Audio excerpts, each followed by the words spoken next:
tickle some more. Tickle some more? Just hang on. Give it a second though. Pair of gloves here. Yeah, I think we're going to have to tickle more. It looked like it was going there. Yeah, it looked like it was going to keep going there. Maybe it's sitting on that Dutchman now.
Go!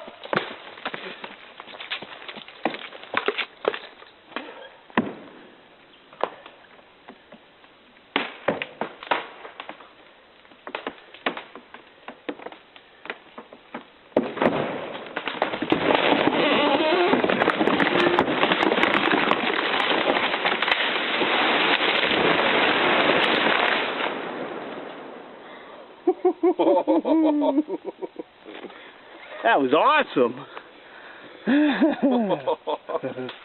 Woo-wee. Go stand on the stump, Daniel.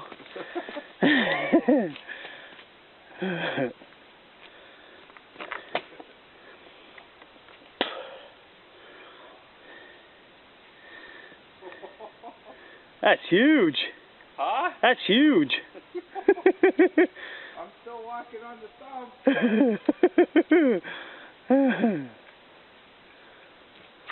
Still standing on the stump. Holy shit.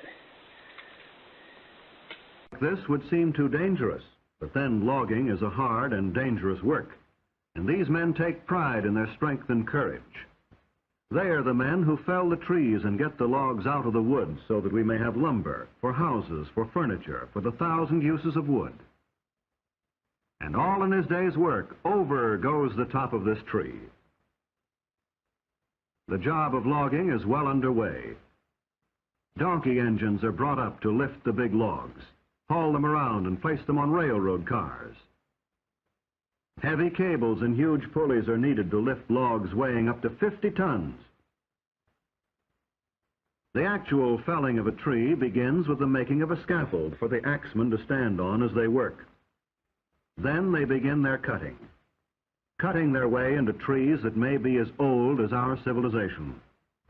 For the redwood trees of California are probably the oldest of living things. The redwoods that grow along the coast live to be 2,000 years old.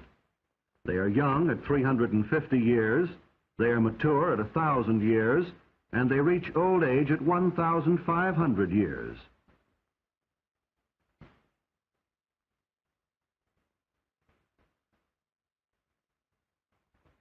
All of the world's history since Christ was born could have occurred during the life of perhaps one of these redwoods. But just as the tree itself is able to live through centuries, to live even through forest fires, so when the axes, the wedges, and the saws bring it down, the lumber will last for many, many years. That is why it is very valuable as lumber. Insects and fungi do not hurt it, and it actually resists fire. So the saws keep working and the axemen bring the tree down, figuring the fall carefully so as not to hit other trees and splinter the wood. When the cutting is finished, the men get away fast from the base of the tree as it falls, for sometimes trees twist or fall in a way not expected.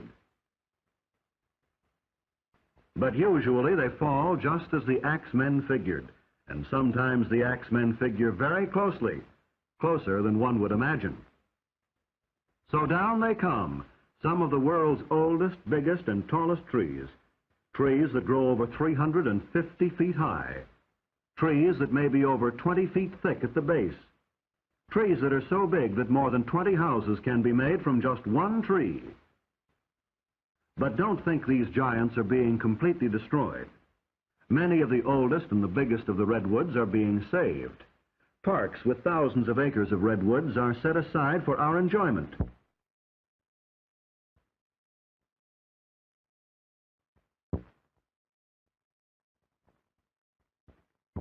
But now the logs are cut to the lengths wanted by the mills and the carpenters and started on their way to becoming boards useful to mankind. But the journey is not quick, simple, or easy. The logs must be snaked out by big tractors and loaded onto heavy trucks, or dragged by the tractors out to the edge of the clearing where they can be picked up and carried overhead toward the railroad. The logs look small as they swing easily through the air. Notice the big tongs like ice tongs that are used in lifting and moving the logs, and the booms that swing the logs onto the flat cars. But with the arrival of the logs at the railroad, a second part of the log's journey to the mill has begun. Trees that were living and growing a few days before are now on their way to be sawn into lumber.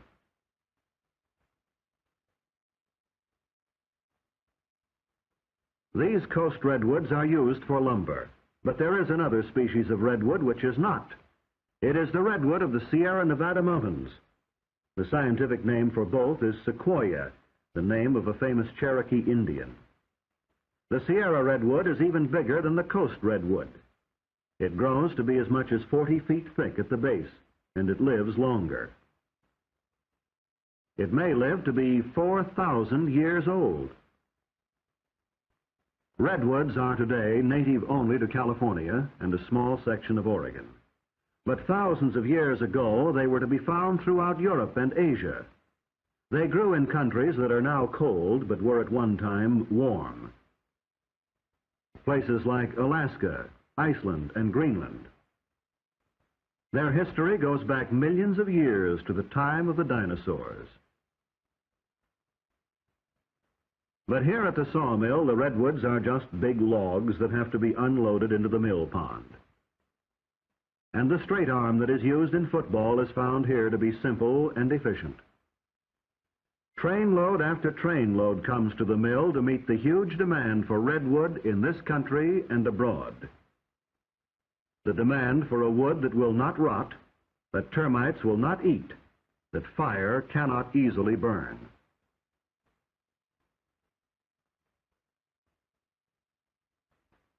Into the mill pond they go, one huge log after another, each one meeting the demand for a wood with its special advantages.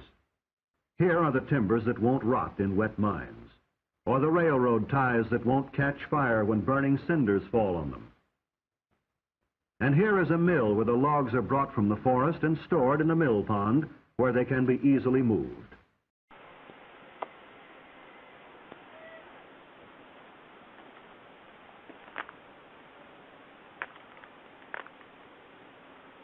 Pretty large.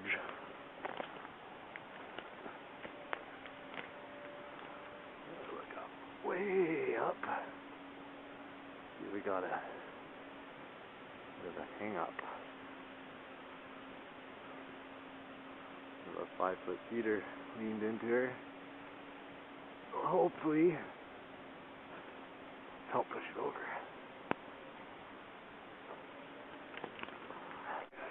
Through her right up there.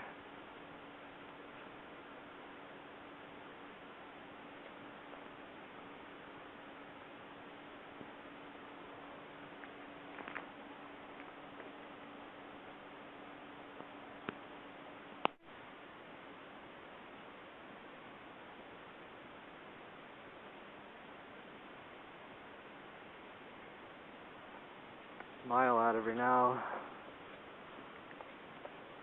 We'll have a look. Big grin on her. See what she measures.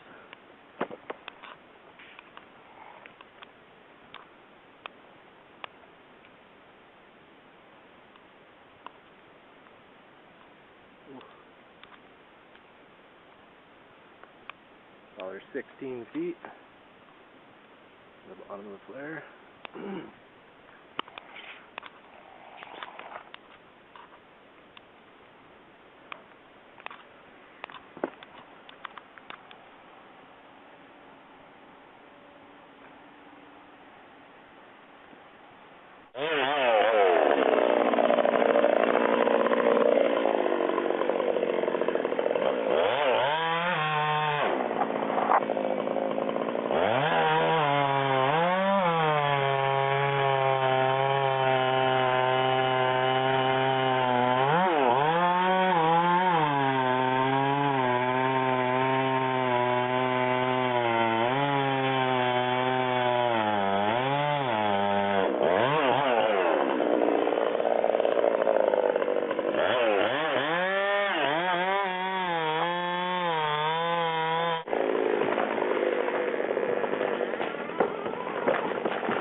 Yeah, saved right out to the buggy whip.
Bye.